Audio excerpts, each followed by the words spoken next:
Hi viewers, நாம் இன்றைக்கி என்ன செய்ய போகிறோன்னா சுவையான சிக்கன் குழம்பு செய்ய போகிறோம்.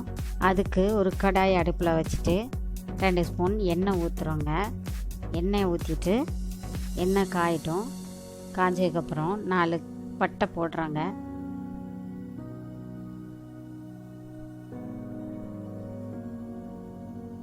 அப்புறம் ஒரு 5 கிராம்பு போடுறாங்க. அப்புறமா 2 ஏலக்காய் போட்டுக்கோங்க. அப்புறம் 2 குதிரைமுக்கு போட்டுக்கோங்க. கொஞ்சமாக கல்பாசி போட்டுக்கோங்க. போட்டு ஒரு 4 பச்சை மிளகாய் கீறி வச்சுருக்கேன், அதையும் போட்டுக்கோங்க. அப்புறம் 3 பெரிய வெங்காயம் நல்லா கட் பண்ணி வச்சுருக்கேன், அதையும் போட்டுக்கோங்க. நல்லா பெரிய வெங்காயம் இந்த வெங்காயம் நல்லா ஃப்ரை ஆகணும். இந்த அளவுக்கு ஃப்ரை ஆனதும் ஒரு 3 தக்காளி வெட்டி வச்சுருக்கேன், அதையும் போட்டுக்கோங்க.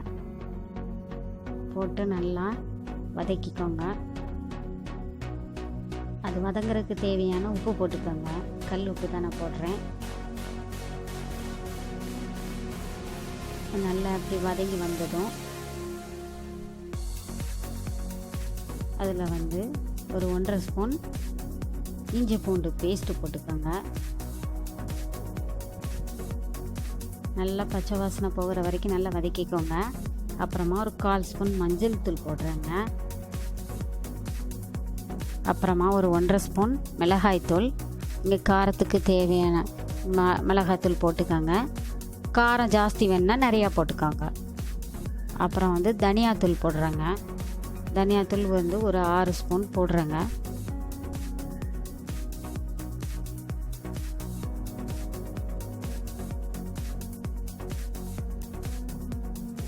தனியாத்தூள் போட்டு நல்லா அதை வதக்கி விட்டுக்கோங்க. அதுக்கப்புறம் நான் 1 கிலோ சிக்கன் எடுத்துருக்கேங்க. அதை நல்லா கழுகி வச்சுருக்கேன்.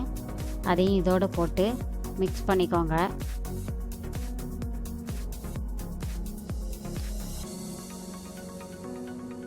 நல்லா மிக்ஸ் பண்ணிக்கோங்க. அப்புறமா இந்த மசாலா நான் சிக்கன் மசாலா வீட்டில் ரெடி பண்ண மசாலா. இது நான் உங்களுக்கு அடுத்த வீடியோவில் போடுறேன், அதை நீங்கள் பார்த்துக்கோங்க. அந்த மசாலா போட்டுட்டு அப்புறமா தண்ணி ஊற்றிக்கோங்க. அதுக்கு தேவையான அளவு, வேகிறதுக்கு தேவையான அளவு தண்ணி ஊற்றிக்கோங்க.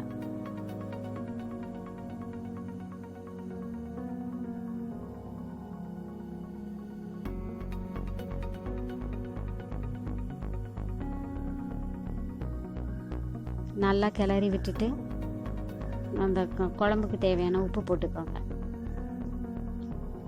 போட்டுட்டு ஒரு மூடி போட்டு மூடி வச்சுட்டு ஒரு 10 நிமிஷம் கழித்து திறந்து பார்க்குறோங்க. இந்தளவுக்கு குழம்பு கிரேவியாக வந்திருக்குதுங்க. அது கூட நம்ம தேங்காய், 4 பல் முந்திரி, 2 சின்ன வெங்காயம் போட்டு நல்லா பேஸ்ட்டாக அரைச்சி வச்சுருக்கோங்க. அந்த பேஸ்ட்டை இந்த குழம்போடு சேர்த்துக்கோங்க. அப்புறமா இந்த குழம்போடு சேர்த்துட்டு நல்லா கிளறி விட்டுட்டு